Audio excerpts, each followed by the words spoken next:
కంసుడు ఒకసారి ఒక పోటీని ఏర్పాటు చేస్తాడు. అప్పుడు ఒక ఎద్దుని అయాన్కి ఇచ్చి దాంట్లో ఒక విషయం కలపమంటాడు. అప్పుడు దాంట్లో అయాన్ అంటే ఇది ఆ సీరియల్ ఉంది. చెప్పు. అయాన్ అంటే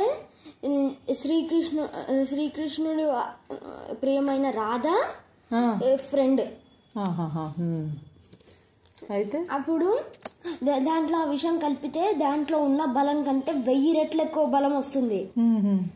అప్పుడు దాంతో పోటీ పడ్డ వాళ్ళు అక్కడికక్కడే అంతమైపోవడం ఖాయం. దేంతో? ఎద్దుతోనా? ఎద్దుతో పోటీ పడ్డవాళ్ళు. దాంతో కృష్ణుని పోటీ పడమని చెప్పి కృష్ణుని అంతం చేద్దామని కంసుడు పథకం వేస్తాడు. అవును. అయితే అప్పుడు కృష్ణుడు తెలివిగా తన ముల్లోకాలని వెళ్ళి నారాయణుడు తనకన్నీ తెలిసిపోతుంటాయి కాబట్టి తన బలరాముడు ఆదిశేషుడిని పంపిస్తాడు. కానీ ఆదిశేషుడు దాని నుంచి అయితే దాన్ని అయితే అడ్డుకుంటాడు. ఎలా? తన ఆదిశేషుడు శేషనాగు తనైతే అడ్డుకుంటాడు. కానీ ఒకసారి కింద పడిపోతాడు, ఓడిపోతాడు. ఆ తర్వాత అప్పుడు కృష్ణుడు వెళ్లాల్సి ఉంటుంది. అప్పుడు కృష్ణుడు వెళ్తే అప్పుడు చుట్టూ ఉన్న రింగుని కూడా పగలు కొట్టుకొని ఆ ఎద్దు బయటకు వచ్చేస్తుంది. ఇంకందరూ చుట్టూ ఉన్న వాళ్ళందరూ భయంతో పరిగెడుతుంటారు, ఎందుకంటే వాళ్ళని ఎక్కడ చంపేస్తుంది. ఇంకా కృష్ణుడు రాధని చూసి రాధ వెనకాల పడుతుంది. ఎవరు?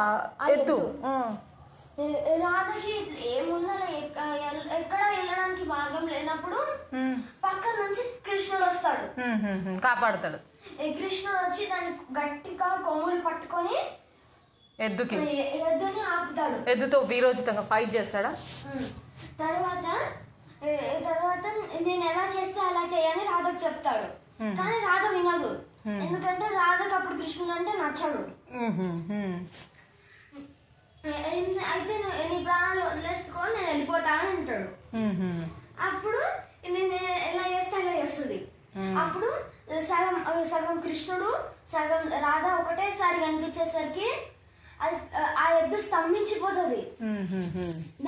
దాని మీద ఇట్లా చెయ్యి పెట్టి ఎద్దు మీద చెయ్యి పెడితే అది ప్రేమపూర్వకం అయిపోతుంది, లొంగుతుంది అనమాట. అప్పుడు వాళ్ళిద్దరిని ఎక్కించుకొని బర్సన వరకు తీసుకెళ్తుంది. ఎద్దు ఆపోజిట్ అవుతుంది. చంపడానికి వచ్చిన ఎద్దు వాళ్ళని తీసుకెళ్తుంది. కరెక్ట్.